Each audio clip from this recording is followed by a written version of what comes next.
I want to thank you all for coming this afternoon. This is a case of having an individual who, when somebody stands up and says this is an individual that doesn't have to be introduced, this is certainly the case here today with Dr. Soboleff. Many of you know that he was born in Killisnoo, Alaska.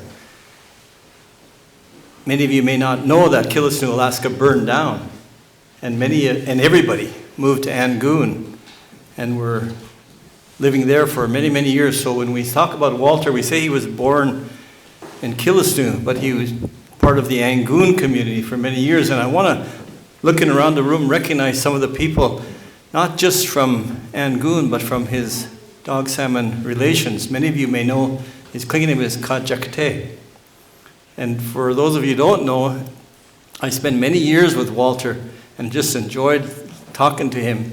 His Tlingit name when he was growing up, his childhood name, was, I guess you could interpret it as Stinky Feathers, if you wanted to. And he was mad at his mother, he told me, because she gave him such a crazy, embarrassing name. And many years later found out it was a very big name, very important name in the dog salmon culture. So I want to recognize a couple of people before we get started.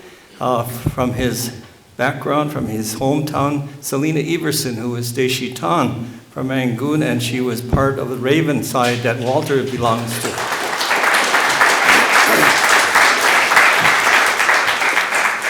And also from the same house that he is from, there's a couple of people here, and I want to recognize from the dog salmon side, from Lucy Jamestown, who is her mother, Patsy Jamestown, who is here with us today, and thank you for being here very much.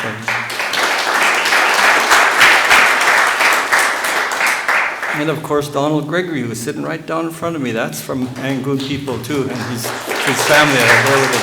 Thank you for being here. And then from the Matthew Kukesh sides, my niece, Melissa's here with us. Melissa, dog salmon people. And there's certainly somebody here who is a direct relation to them, and that is the two children of Dr. Soboleff that are here with us today, Sasha and Janet Soboleff, and really appreciate you being here. Also from that side of the family. One of the bad things about getting old is you have to wear glasses, and so I have mine with me. So I'm going to spend a few minutes just to talk to you about Dr. Soboleff and some of the stories that I've heard from him. As many of you know or may not know, Dr. Soboleff and my father were cousins. In the Tlingit culture, though, they were brothers, tribal brothers, both dog salmon, from the dog salmon house in Angoon, the central house, which was on Kaajaakwtí. And that's an important house in the center of Angoon that he was from. I want to just tell you a couple of stories. Rosita asked me to sit down and write a couple of stories that I'm familiar with Walter. The nice thing about what I know is I spent a lot of time, one-on-one time with Walter Soboleff, and spent a lot of time with him, and I had some really good memories of him. But I also had the occasion to ask him questions about things that he and I shared. And you're not going to find this in a book anywhere, or you're not going to find it in a history book, because unfortunately, and I want to tell you this from a personal point of view, I was in the legislature and we tried to get Alaska history to be part of the curriculum that had to be required.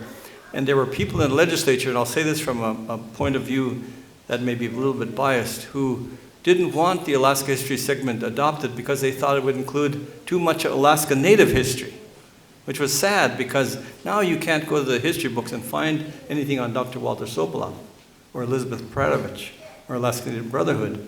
So sometimes we have to tell the history ourselves. And that's what we're doing here today, is that we're making sure that people know about the history of Dr. Walter Soboleff and his contributions, and they're so important to us. So I'm going to start off this morning, or this afternoon, telling you some of the stories that I personally know. And I'm going to start off with one that's really funny, because it happened to my sister-in-law in Angoon. She said one day Walter Soboleff had spent the night with him and was staying with him for a while. And one day her and her husband had a little bit of an argument, as wives and husbands are wont to do. And there was a little bit of a temper flare-up. Well, my brother left the house, and Walter and my sister-in-law, who will stay unnamed here, were very quiet for a minute.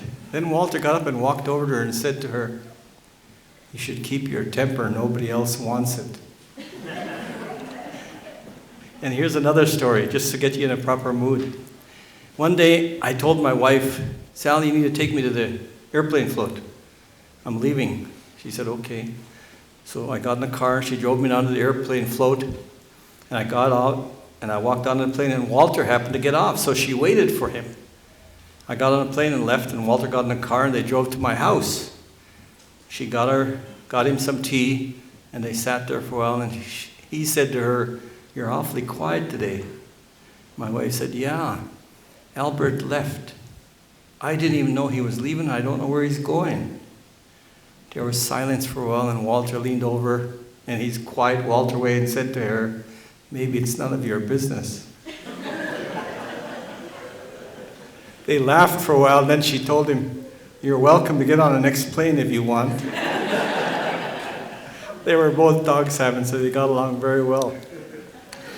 I'm going to tell you a couple of stories, and I asked Walter one time, how does one become a native leader in our society? And I was talking about the Tlingit society. How does one become a native leader in our society?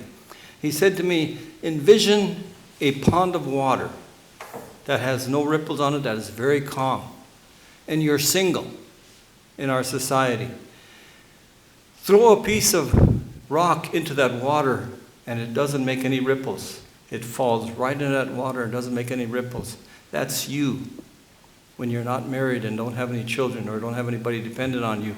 When you throw that rock in the water, those are like your words. When you speak and you're not married and have no children or grandchildren, it goes into the water, it doesn't make any waves because your words impact only you.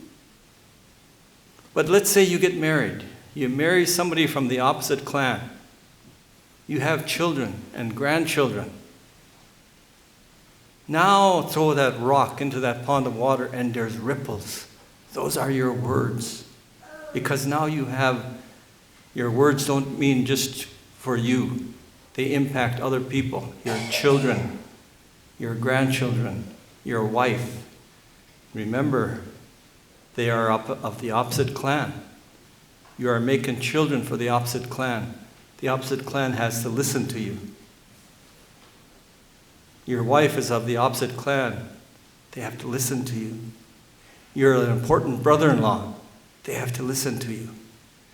That is what makes a Tlingit leader in our society, is someone who has children for the opposite clan. That's an important distinction for us, for our people. If you're not married and you have no children, your words impact only you. When you have children and grandchildren and a wife of the opposite clan, your words impact so many other people. The second story I want to talk to you about is suicide and alcoholism. We were talking one time, Walter and I, we had a suicide that happened recently in one of our villages, and I asked him, Walter, when you were growing up, did you have suicide and alcoholism as a problem in your society, among your age group? And he said, after he thought for a long time, he said to me, I can't remember that as a problem. So I said, that's interesting. Tell me why you think that's so. Why did you not have alcoholism or suicide as a problem in your society, in your age group? He said, maybe because when we were growing up, we thought different than people do today. We thought that when our mother and our father and our aunts and our uncles died, that they never left us, that they still surrounded us, that they were there to hold us up, that they watched everything we do. So me and my age group always thought we would never do something to embarrass our mother and our father and our aunts and our uncles that were standing around us. So there was no thinking that we would do something like getting drunk or committing suicide in their presence. For those of you who are Tlingit, you remember the fire dish ceremony in our culture. when somebody passes away and we're having a 40-day or a payoff party, we have what is called a fire dish. And he uses this as an example to me. When somebody's honored to, the opposite clan comes up to do the fire dish, they accept it and they say, it's not me that is doing this, and the honor is being given to my uncle or to my aunt, and they'll name those individuals. He said that's an example of being surrounded by your people yet. So remember this. His message to me was, we were never alone. People who commit suicide or have alcoholism problems, I think their biggest problem is that, and he thought so too, was that they thought they were alone. Well, that's not true. In his society, they were never alone. They were never alone. So that was two of the stories that I wanted to start off to tell you about. I want to tell you just a real short third one that I talked to Walter about. We were sitting in a place called Percy's Cafe downtown, and he said to me, Albert, look, I want to show you some Klingon Protocol. Across the street from Percy's was Jimmy George Sr. from Angoon walking one way, and his true sister, Margaret Abbott, coming toward him. He said, watch them.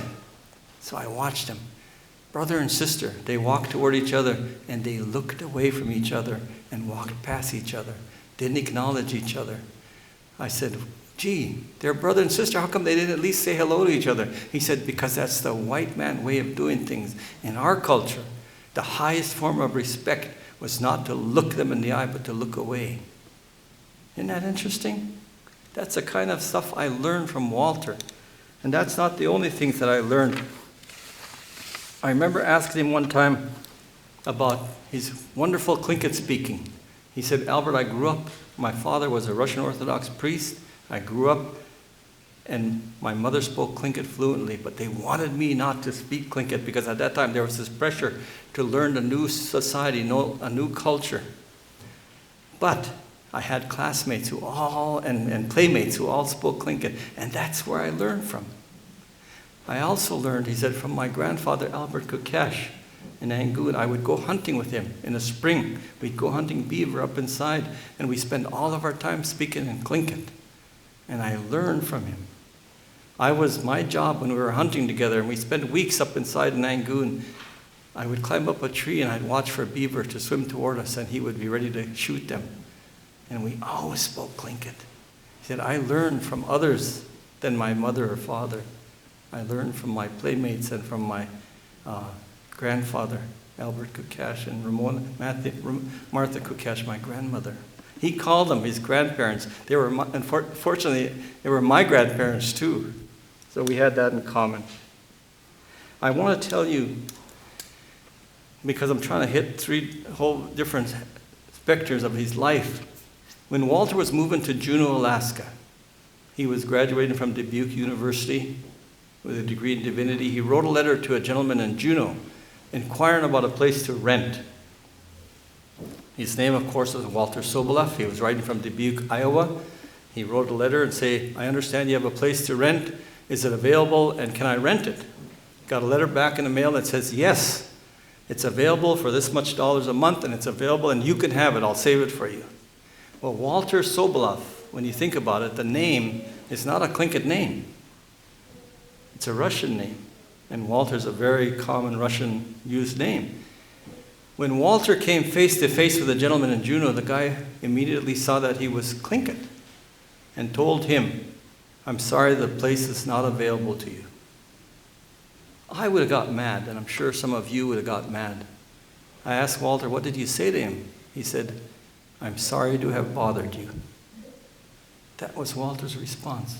I'm sorry to have bothered you. Isn't that amazing?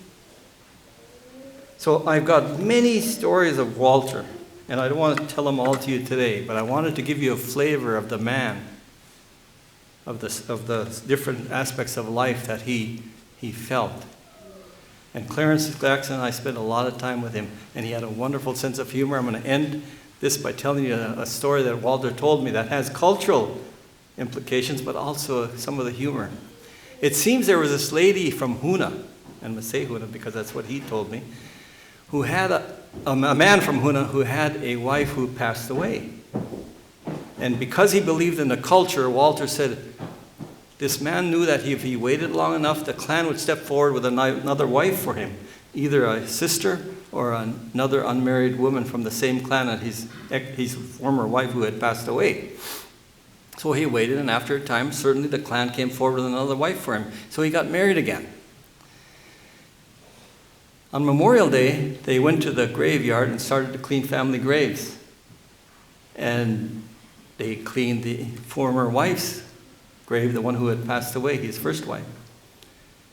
And after they cleaned the grave, they stood by his first wife's grave, and you have to think about how Walter told the story. He said, the man started to weep. They were starting just for a few minutes of silence, but he started to weep. And of course, the only way Walter could tell is that he wept just a little bit too long for the former wife. And the new wife was very dutifully stood by him and held his arm through all the time he was weeping. And when they started to turn to go back down to the road after he had done weeping for too long, there was this little stump sticking out of the ground, and he hit it, and he rolled down the hill. His wife ran up to him, got him, picked him up, and said, "Ichkwa, now you got something to cry about." That's a true story. That's a Walter story, if you ever heard one. I want to take this time now to introduce to you the Reverend Dr. Phil Campbell, who is here from the Northern Lights Church.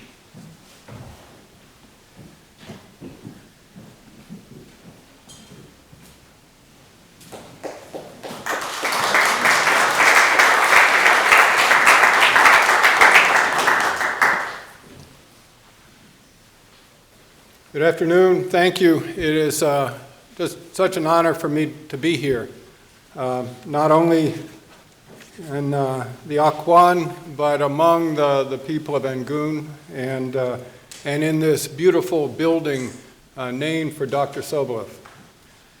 I want to speak to you today about my understandings of the ending of the ministry of the Memorial Presbyterian Church, where Dr. Soboleff served for 22 years. And I have done some research. It starts with a conversation I had with Dr. Soboleff. It includes conversations I've had with his children and others in the community. It also involves research of church records that I have access to here in Juneau, and the identification of additional church records that now are housed in the Presbyterian Historical Society in Philadelphia that I have not yet reviewed. And so what I'm going to present today is what I would call a hypothesis, to use perhaps a Western word, of what I believed contributed to the closing of Memorial Church. And even though my work is based on research and conversation, all errors in the work are due to me, and I want to apologize if the words that I speak are words that offend or words that do not illumine. I begin this morning by putting in context my remarks with the reminder that the Reverend Dr. Walter Soboleff Jr. loved the Church of Jesus Christ and lived his life as a follower of Jesus. And I believe, I said this at his funeral, I believe that though there are so many, many, many ways that so many of you knew him in so many roles, that his fundamental identity was one of pastor. And his, I know there are going to be letters shared later today. I have my letter. I first saw Dr. Soboleff in May of 2010, June of 2010, but I did not have the privilege of meeting him. I wrote him a note afterwards, and he wrote me back, and he described the work of the pastor as a shepherd. And he said, "And we are your sheep." This was when I was called to be come to be the pastor of the church where Dr. Soboleff was pastor emeritus. And he said, and the sheep need a lot of care. And I believe that that image shaped the way Dr. Soboleff related to people, and there was no boundary. It was not as if he related differently in the church and outside the church, but this identity as pastor. I'd also want to suggest that for Dr. Soboleff, I do not believe he saw contradiction between his Tlingit values and his Christian faith. I know that there are many who do not share that understanding, and I quite frankly marvel at his ability to blend these two realities, especially given what I would call the sordid racist legacy of the Christian missionaries. But he saw a kernel of value in the love of Jesus that enabled him to claim that truth despite, I would suggest, what Dr. Soboleff might call the overreach or the mistakes. He was always very gentle in the ways that he described that which was not life-giving and not healthy, life providing. So Dr. Soboleff loved the church, and I start there. And even after the closing of the Memorial Church, continued to be a faithful servant in the church, and particularly continued in the Presbyterian Church, even though that was the body that closed the church. In the time I was a pastor at Northern Light, which was almost a year before Dr. Soboleff's death, I only know of 2 Sundays he was not in worship. One, he was in his living room on the telephone offering the sermon to the Presbyterian Church in Wrangell over the phone. And the other one, he was in the hospital. I visited him after our service, brought him communion, and he was doing pretty well. It was in March by that time, but he had a rather pained and disturbed look on his face when the doctor came in to examine him. And the doctor was concerned about this, and he said, "Dr. Soboleff, is there something wrong?" And he said, "Yes, you're in my way." You see, the doctor was standing between Dr. Soboleff and the television, and this was March Madness, and there was a basketball game on TV, and he couldn't see it. So, again, one of those, I think, that captures so much of the humor and the wonder and the delight in life of Dr. Soboleff.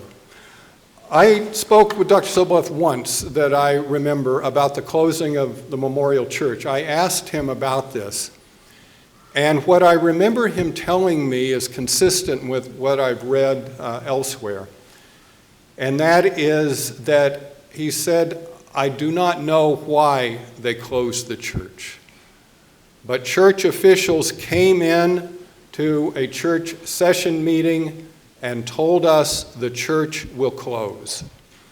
There was no opportunity for discussion. There was no possibility of exploring the end of national mission funding, but finding local sources to replace it so that the church might stay open." And Dr. Soboleff said, "I never knew why they closed the church."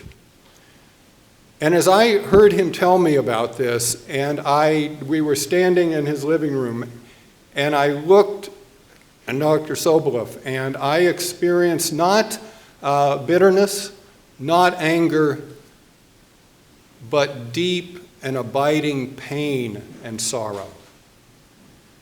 And I realized that the feeling I had in hearing Dr. Soboleff speak of the closing of Memorial Church was as if he was telling me about a great pain that he had experienced the week before. And yet he spoke these words 49 years after the closing of the Memorial Church. So that's why I believe that it's important for us to consider this reality that continues to have an impact, I believe, on our community. And I believe there continues to be opportunities to heal from this pain that exists. So why did Memorial Church close? I guess the facts of the matter is that the mission funding was withdrawn, and a decision was made by the presbytery, which has the power to do that, to dissolve the congregation. But the question is why? If you look at the record, and I do not have access to the session minutes, the session is the governing body of a Presbyterian church, but I don't have access to that. But if you look at the public record, in terms of an article in the Juneau Empire, you might think it's because Dr. Soboleff accepted a new position. There was an article in December of 1962 that said he was called to a new position as minister at large in the presbytery and would be leaving the Memorial Church. Well, by this time the decision had been made to close the Memorial Church, but there was no mention of this made in the article in the newspaper. I want to suggest that perhaps that was Dr. Soboleff's way, that he was not going to make public this very difficult time. The context for its my hypothesis, the context for its closing is rooted in the segregation of the missionary practices of the Presbyterian Church. In the 1880s, when the Presbyterians came to this land and to what came to be known by the white culture as Juneau, they began a white Presbyterian church and a Tlingit Presbyterian church. They practiced segregation. And there was discussion about unifying the work of the church, and there is a record in a history of the Northern Light Presbyterian Church, the white Presbyterian Church, of a proposal to unify white and native mission work in Juneau and Douglas. This was in 1905, a proposal to unify it. And the session of the Northern Light Church said they opposed it because it would not further the betterment of the Northern Light Church and it would be inexpedient.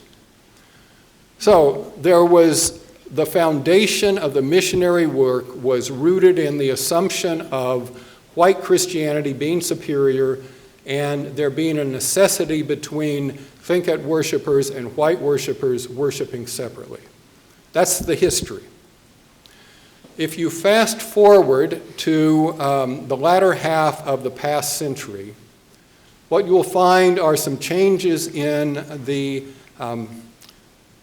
dominant culture context and the beginning of the dismantlement, at least officially, of segregationist practices. I want to suggest to you the Memorial Church was closed for the reason of what I call liberal racism. And what I mean by that is by the early 1960s, the churches, including the Presbyterian Church, were stating their commitment to racial justice. And they are repenting of their segregationist past. And they say it was wrong for us to establish a Tlingit church and a white church. Therefore, we no longer want to support segregation, and we are going to, and this is my word, my interpretation, let Tlingit people worship with white people. Now, they hadn't known, because they didn't pay attention, that Tlingit people and white people were already worshiping together at the Memorial Church. But the decision was made that the Northern Light Church had just built a new building at 11th and A, just up the street from the Memorial Church. They moved out of the 4th and Franklin building. And so now there's a brand new building, and the national and presbytery leaders decided that it would be better to use the brand new building for a unified Presbyterian witness in Juneau. They never bothered to consult with the members of the Memorial Church. One might ask the question, well, if there's going to be a unified church, why not the Memorial Church instead of the Northern Light Church? That apparently was never considered by the denominational leaders as an option. The history might have been different had it been. And thus, that's what happened to the Memorial Church. It was a victim of the national church's decision to no longer practice segregation. So that's the painful irony of that decision. But it was a unilateral decision rather than one, my hypothesis suggests, that was made in consultation with a primary player in the decision, that being the minister and the members of the Memorial Church. I don't believe the church has ever acknowledged this. And for me, that's the reason it's important to explore it further and to look at the history. There were many members of the Memorial Church that joined Northern Light, including members of the Soboleff family. Dr. Soboleff was very faithful in his participation at Northern Light, despite what I believe was this injustice done to him and this disrespect shown his ministry. He remained faithful because he believed that the church carried this message of import even when it did so in a problematic way. So where do we stand now? Oh, let me mention, there were 82 members on the rolls of the Memorial Church that joined the Northern Light Church. According to the last membership record of the Memorial Church I could find in April of 1963, there were over 100 members of the Memorial Church that did not join the Northern Light Church. So the hope for a unified Presbyterian witness in Juneau actually did not come to pass. Although many members of the Northern Light Church still, who were part of Memorial Church, are still very active at Northern Light, and some of their children are now active at Northern Light. And I am grateful for the opportunity to try to practice a genuinely collaborative and welcoming, multiracial, multicultural witness at the Northern Light Church that continues to this day. I want to close by suggesting two things.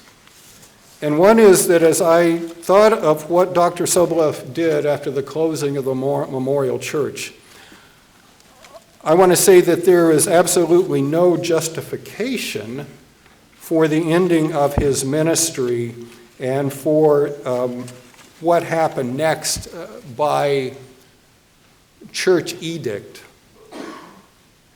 But I also want to offer to you that the legacy of Dr. Soboleff is that he did not dwell on the offense, on what might have been, but saw the rest of his life as an ongoing opportunity to serve others, to serve Tlingit people, and to serve all people in the state of Alaska. It reminded me of the story in the 50th chapter of Genesis of Joseph. Some of you might know that story. Joseph was sold into slavery by his brothers, rose to prominence in Pharaoh's court, and then had the opportunity to provide for his brothers sustenance. They were starving, and he gave them food. His brothers were afraid that he would condemn them and that he would treat them like he had been treated. But instead, Joseph said, "Even though you intended to harm me, God intended it for good, in order to preserve a numerous people, as he is doing today." And I believe that even though the church intended to harm Dr. Soboleff, he found a way to use it for good, to spread his legacy. And the second observation is not about Dr. Soboleff, but about what I believe remains for the church. And that is to offer an apology for the closing of the Memorial Presbyterian Church. The Presbytery of Alaska in the early 90s did offer an apology for the excesses of missionary activity. But I believe an apology's value rests in its specificity. And I believe it's time for the church to apologize for the closing of the Memorial Church. And I want to suggest this morning that the apology that still is being awaited for the bombing of Yangon 125 years ago may find parallel in the spiritual violence that was done in the closing of the Memorial Church. And the need for an apology is as great in this case, I would suggest, as it is for the other injustices the dominant culture had visited upon Tlingit people. Thank you.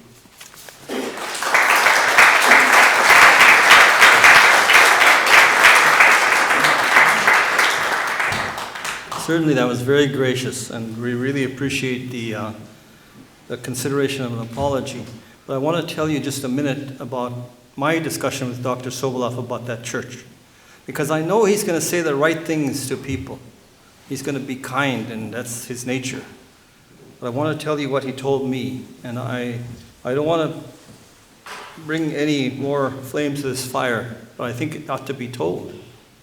I asked him about the church, and we talked about it. And he said that his church was very popular with natives and non-natives. And he had some huge contributors from the non-native community in that church. But he said when the church was closed, he said nothing. His belief in the Presbyterian church and his love for the church and his love for his Christianity beliefs were so strong that it outweighed his personal feelings about this. He told me, as he called it, he said he witnessed a blatant act of discrimination, and he had never seen politics that were so bad. But he said nothing. Now, I don't want to throw fire on the flames, and I appreciate the apology, because I'm part of that family too, from Dr. Phil, who is here with us today. Gracious, wonderful. 50 years too late, but still there, and we appreciate it. But Dr. Soboleff was hurt, and he said nothing. He told me that he had a non-native in a church who was a big contributor to him, and I'm not going to name that individual, even though I know who it is, who contributed to his church faithfully. And when his church was closed, Dr. Soboleff's church was closed, the man told Walter, "I'm never going back to church again." And he was a non-native. "I'm never going back to church again." And years later, he told Walter, "I have never been back to church since they did what they did to you." So thank you very much for the apology, and I just wanted you to know, in Walter's words, what he told me. Now, I'm just an individual, but I like to think that being part of the family, and he is talking to me as he would a nephew, that what he told me was true, and I appreciate that. I'd like to ask Marlene Johnson to come up, and Anthony Malott and Joe Nelson, who have a presentation to make. Joe Nelson is the chairman of the board of Sealaska. Anthony Malott is the CEO of Sealaska. And of course, Marlene Johnson is the chairman of the board of trustees of Sealaska Heritage Institute.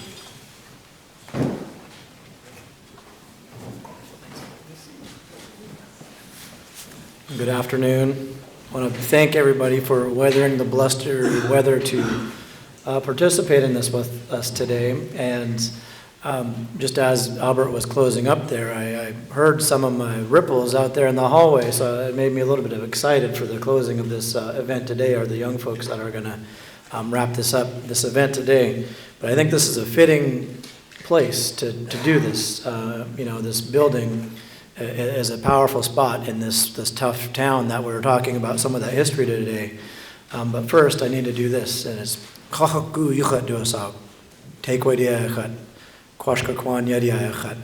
and I do that largely out of respect for Dr. Soboleff, because he's here with us today, and just as much as he was a pastor and a man of just unrelenting faith, he was a man of this land, and I know that he had powerful, deep knowledge of who we are as Native people. And he had some time to lament that in his later years, to lament the fact that we are losing some of that every day.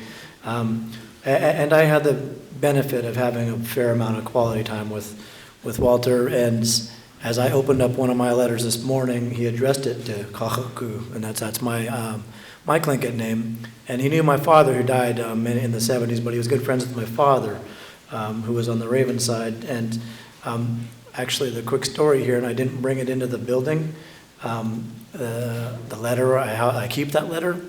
In the early 70s, Native folks had the land settlement and all of a sudden became corporate people and went running out to JCPenney to buy their three-piece suits. They picked up one other item from JCPenney in those early 70s, and those were briefcases. And back then they were hard, big briefcases. And Walter gave me a briefcase some years ago and told me some stories from back then, and just I laughed about it. So we had to have a briefcase, and I had an extra one. I think you should have it, Joe. So that's where I keep my letters, but I didn't want to bring it today. I'm not ready to give it up to the collection here yet, but I'm keeping it in my house.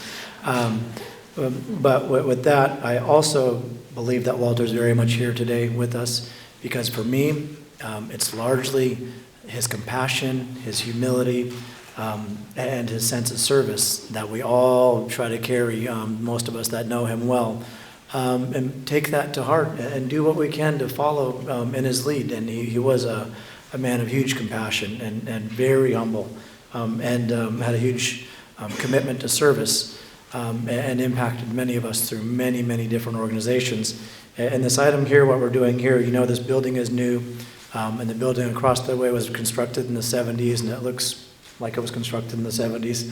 And this building here was constructed in a new era, and it's largely with Sealaska Corporation just planting a small seed, and then continuing to maintain the relationship with Sealaska Heritage Institute to grow something that here just a few years ago people referred to as the pit at this place, this physical spot we're in now, which now houses the Walter Soboleff Center. And this is just a small item that was commissioned, I believe, when Dr. Soboleff for his 95th birthday as a gift to him, and it's been hanging over there in that building. And we wanted to take the opportunity today to transfer it formally from Sealaska to Sealaska Heritage Institute. And I'll stop because I know we've got a timeline, and I know Anthony, the CEO, and our Board of Trustees chairperson, Marlene, would also like to share a few words.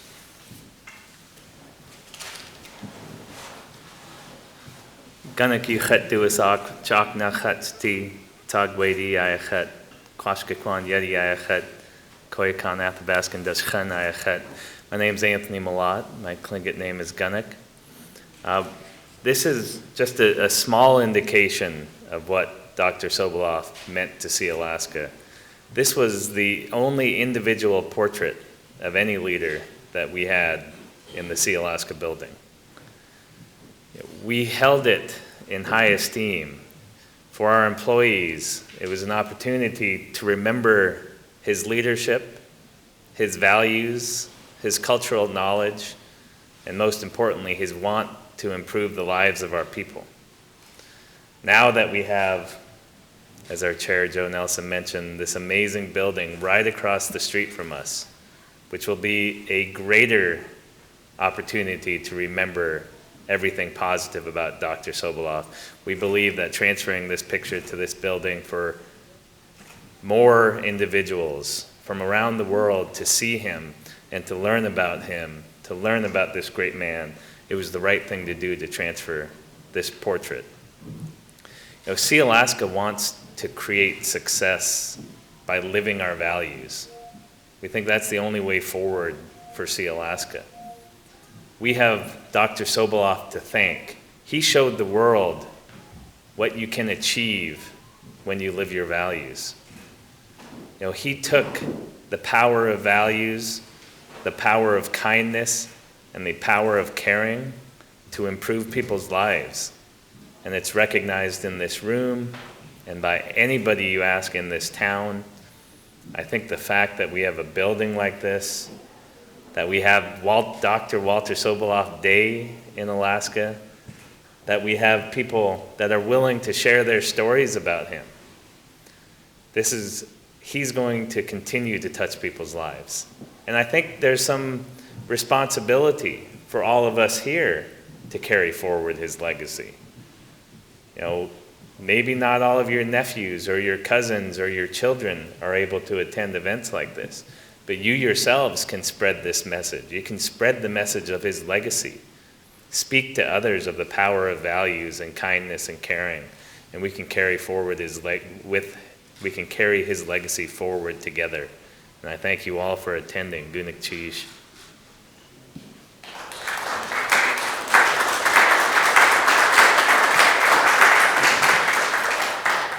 Thank you. On behalf of the Sealaska Heritage Institute Board of Trustees, I am so pleased to accept this portrait to go into this wonderful building. Dr. Soboleff was one of my mentors long before he was on the Sealaska board, when I first got started as a leader. And I'm sorry to say that I did not gather together all of the letters I have gotten from him over the years, from before he was a Sealaska board member and before he was a Sealaska Heritage trustee. He served both. I will get them to the Sealaska Heritage and put them on file, along with my numerous letters I received from William Paul before. So I have probably 25 or 30 letters that they wrote to me and would tell me what they thought I should do or shouldn't do. And a lot of times it was what I shouldn't do. But they were both very kind to me, and Walter became just a very good friend. I could talk to him about anything. Between Walter and Clarence Jackson, kind of guided me to where I am, or where I was today. And on behalf of the Heritage Foundation, we are so pleased to get this, and want to thank Walter's family for your continued support and friendship to both Sealaska and the Sealaska Heritage Institute. Thank you very much.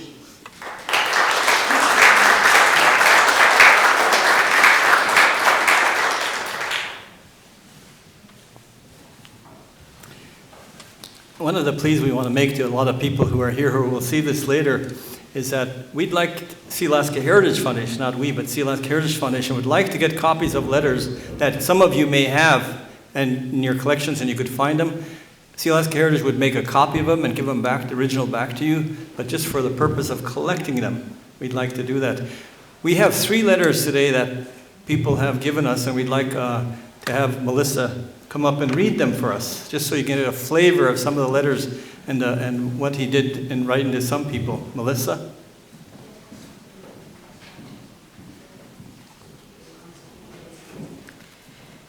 My name is Melissa Kukash, and I am Raven Dog Salmon from Angoon, and I have 3 letters. The first is, a few years ago, George M. Henry listened to Dr. Soboleff talking and put his words into a song. Here are the lyrics. My people, words by Kaajaakwtí. Listen first. Let them talk so you can see how strong they are. Listen, hear them out. Become part of the answer. Look at this. What do you think we should do? Remind them about using sharp words. It never settled anything anyhow. It takes time to get over hurt feelings. You lose more than we gain. There are no losers. We are winners together. So you can say, always be winners together. Give and take. Give until you feel good about it. Drift back to good things. Determination, sharing, caring, loyalty, trust. We are descendants of great people. One of the hardest things is to forgive and forget. Forget the wrong. Go back to your heart. I am one of you. Our people were here thousands of years. We trust each other, day away. That's the way it is, day away. That's the way it is. Day away, that's the way it is. Day away, that's the way it is. The next letter is a message to young people abstracted from a letter of January 2nd, 1932. Dear Madame, the Alaska Native Brotherhood and Sisterhood have great hopes in the future of the young people that are making themselves fit for the wonderful future that is destined to be theirs. We are glad to know that your school has prospect for a successful year of good work because there are many new things to work with. Will you kindly read this message to the young people who are preparing to take their place in the world? On behalf of the Grand Camp of the Alaska Native Brotherhood, we are indeed glad to know that you are doing what is right in the early morn of life. Your time is short and precious in the classroom. Make the most of your best for the sake of others. In closing, shall we not say with Abraham Lincoln, I will study and prepare, and then someday my chance will come. Fraternally yours, Walter A. Soboleff, Grand Secretary. The final letter is a letter that he wrote to Morgan Howard.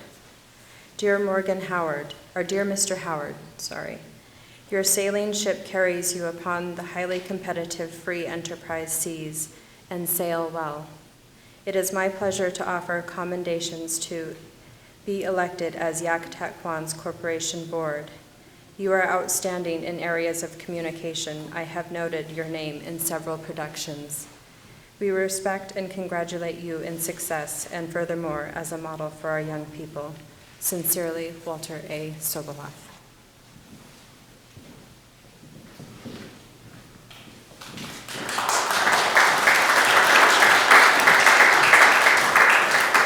So if any of you were recipients of any of those letters, we'd sure love to have them in the archives of Sealaska Heritage Foundation, and Sealaska will just make a copy and get you the original back. And if you know for people that have copies, see if you can encourage them to get them to Sealaska.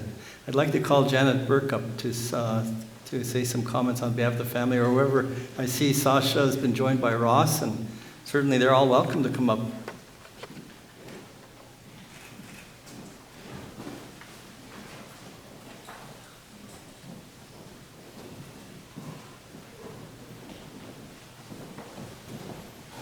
Good afternoon. Thank you for coming in to share with us this celebration for Walter Soboleff Day. I know it's really, really bad outside, but we all blew in together, so we're very thankful for that. And I would like to thank Sealaska Heritage for this wonderful lecture series. It was nice to hear the stories about our dad, and good to see his big picture again. Some of us were able to get pictures for his 95th birthday, and he sat in the corner over at Sealaska and he signed them. So if you were lucky enough to get one with his signature, then you've got something. One quick story about Dad. I was at work one day, and at 4 o'clock when I got off work, the phone rang, and it was Dad, and he said, "Hi, I'm in the hospital." And I said, "You are? Why?" He says, "Well, why don't you come and see me?" And I said, "I would love to." So he never made a big deal about anything. So I quickly called my brothers and I said, "Dad's in the hospital, we gotta go there." So we all raced to the hospital. Evidently, well, when we got there, he was in ICU and he was hooked up to everything. And he's just laying there kind of dozing. And I said, "Dad, what's going on?" And he says, "Well, I was having a little chest pain, so I went to search." And he said, "Next thing I know, I'm in the ambulance and they're running me." Now it's right up the hill, you know. So he said, "I'm really upset about something." And I said, "What would that be?" And he says, "They didn't turn on the sirens or the lights in the ambulance." I said, "Dad, it's a no-noise zone." I don't care. So he was upset about that. And he was fine. He did a treadmill the next morning, and the doctor told him, I have 50-year-olds that can't do that. Walter, go home. So he said, okay, and he put his sneakers on and he went. I took him home. So anyway, thank you for your support today. My sister-in-law, Jane Lindsay, who is my brother Ross's wife, is the director of the Juneau City Museum, and tomorrow they're having come in and write a note, like my father wrote notes to everybody, encouraging everybody to do well. And in conjunction with that, we're going to have a little reception at the Tlingit and Haida Community Center tomorrow between 1 and 3. So if you want to stop by and share a story and write a note to someone you know, we will provide the note cards and the postage for you. So that'll be tomorrow between 1 and 3. So my sister-in-law wrote a very nice article that was in the Juneau Empire today. So if you have a chance to read that, that would be great. I don't want to take too much time because I know the children are waiting to come in. But thank you so much.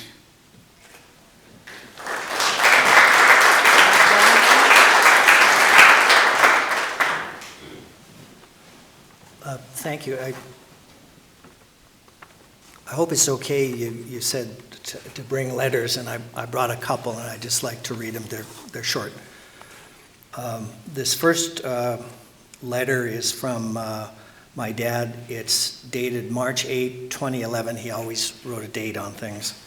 And it says, Dear son Ross, in the Juneau Empire, Monday, 7th of May 2011, your article, Speak More Broadly, Sealaska, you came out well.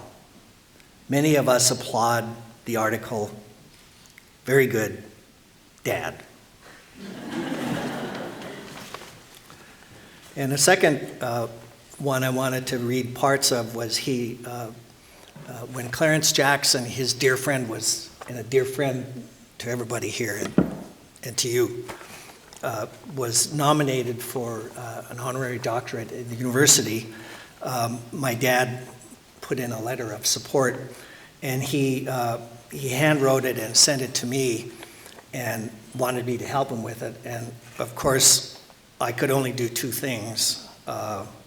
One was I could read his handwriting, and the second thing was just add some little tweaks to it here and there.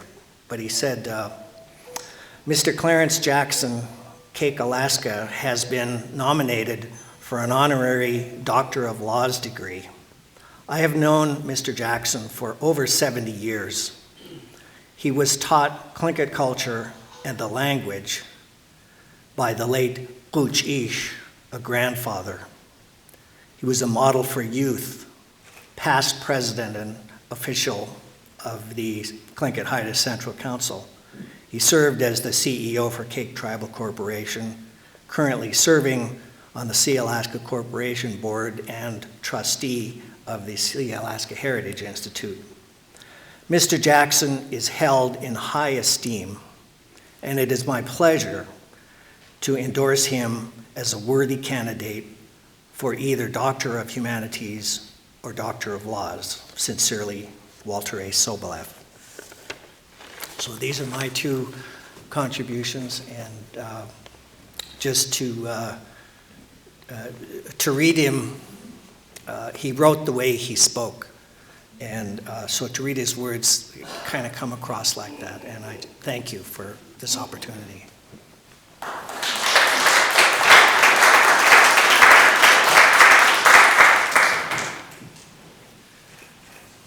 Having sat at the knee of my dad for quite a while, we learned a thing or two, and one of them was before every meal you had to have a prayer.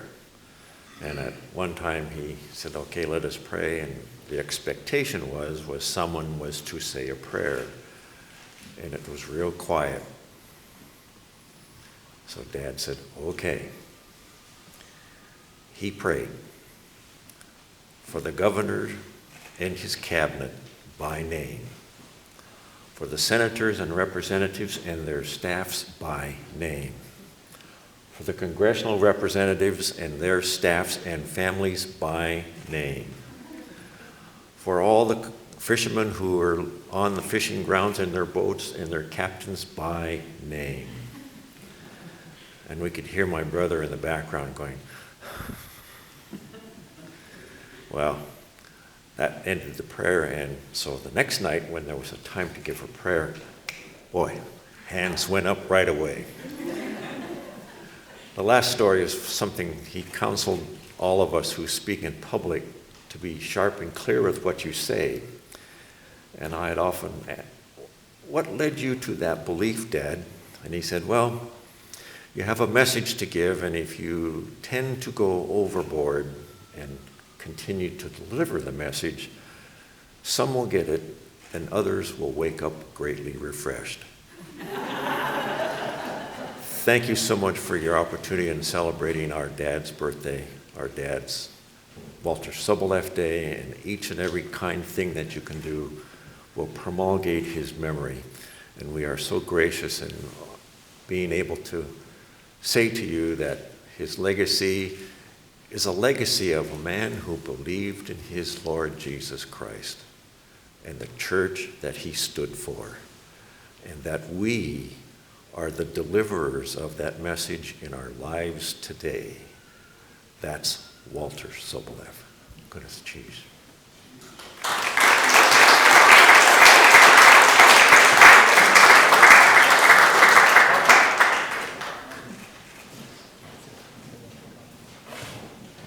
Okay, well, thank you very much. Before we leave, I have to tell you, his story was not really clear, maybe. Walter told me that story, and he said, I asked my children who wanted to pray, and there was a long silence. Nobody volunteered, so I decided I was going to pray, and I prayed for everybody, and it was like a half-hour prayer, maybe even longer than that. That's why he said the next day when he asked for who wants to pray, every hand went up. But I want to tell you something that we never talked about here. I'm a good Democrat. Walter was a Republican. That's the only thing that was wrong with him. He told me a story one time. I walked into the Centennial Hall because my wife and I are good Democrats. Tony Knowles had been elected governor, and he was inviting all the Democrats from all over the state to come. So we went because we were good Democrats. I walk into Centennial Hall, and the first person I see was Uncle Walter up on a stage. My wife and I go sit down, we get our chair, and I went up to the stage very quietly. And I said, Walter, what are you doing here? He said, what do you mean? What am I doing here? Well, this is a gathering of Democrats. We're going to inaugurate a new Democratic governor for Alaska. What are you doing here? He said, what do you mean, what am I doing here? I said, you're a Republican. This is a Democratic gathering. I'm having fun with him. He says, well, Governor Knowles invited me. I said, does he know you're a Republican? He said, yes. He looked all over the state of Alaska for a Democrat that could pray and couldn't find one, so he invited me.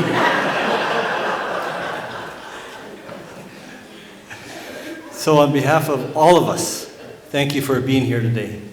Thank you so much. And I guess we have a dance group. So let's go ahead and have the dance group come in if they would. And thank you so much for being here.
We dance for our fathers, we dance with respect, and we dance for you also, are all the words. And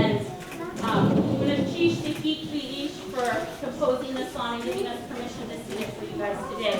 And I believe we did come a great distance. Our kids walked here from Harborview, where we're located. So give them a big hand for being brave.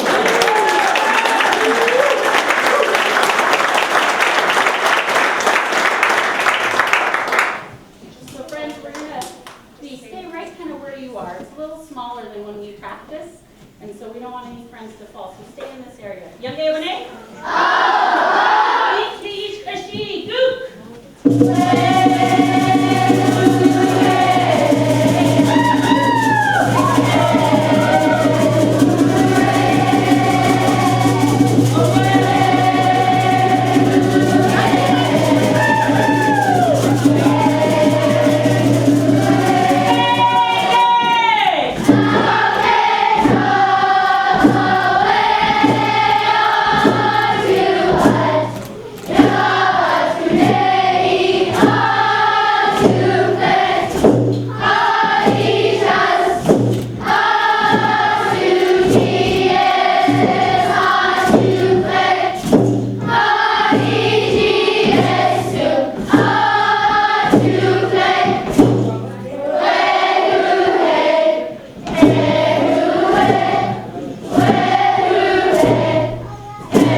Our program is at Harborview, and we thank Sealaska Heritage because they received the first grant in 2001 to start an immersion school. And Kitty Eddy and Nancy Douglas started our first classroom then, and it was just a kindergarten classroom, and it built up from there. Now we're a kindergarten through 5th grade program, and we have Mr. Josh Jackson as our kindergarten 1st grade teacher.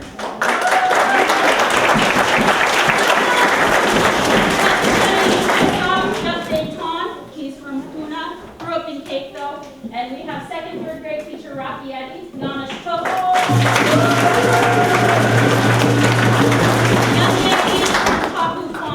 And we're so grateful to have Shkendutan George, who is from Keep Ukuhit, Killer Whale Tooth House, Nakshi Shkendutan. She's our 4-5 teacher.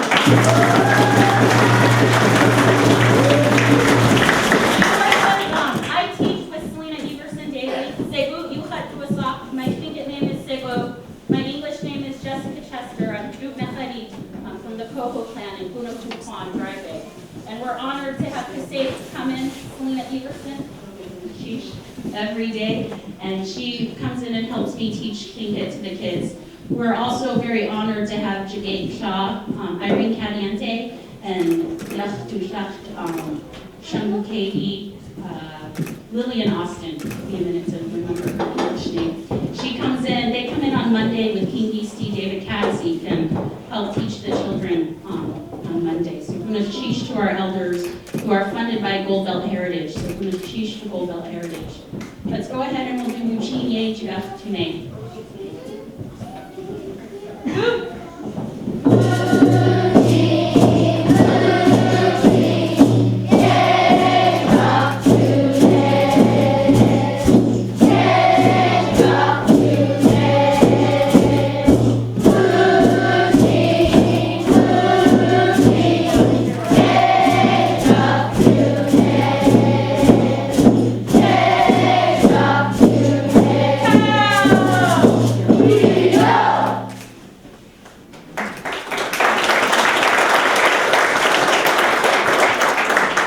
The next song we will sing for you was composed by George Hawley, and he is Gwich'in from up north. But he came down and worked in PCLL years ago, and he's an amazing songwriter in his own language.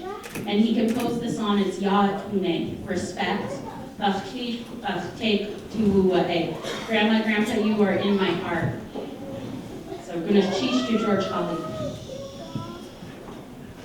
Kaajaakwtí? Kaajaakwtí, go!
We're so grateful to be here in this beautiful clan house.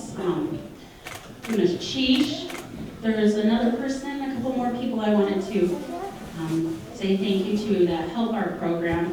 And I apologize because I forgot Mrs. Scott. She's our literacy specialist. And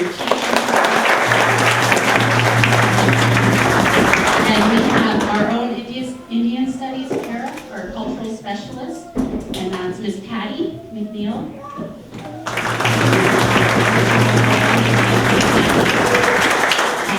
And I'm really grateful for Barbara Cadiente Nelson. I think she's in here. One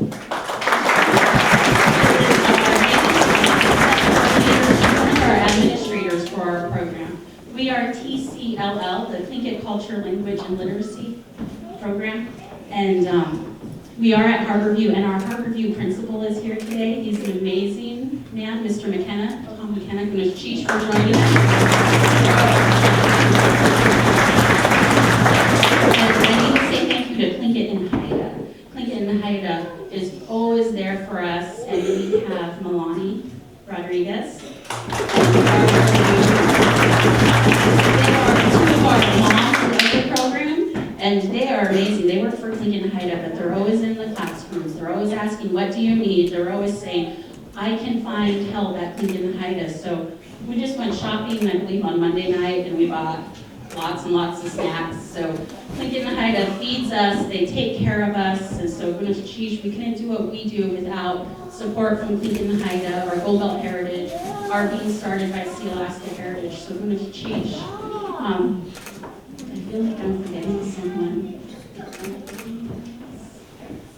Oh, all of our parents. If you're a parent, please raise your hand with a kid up here.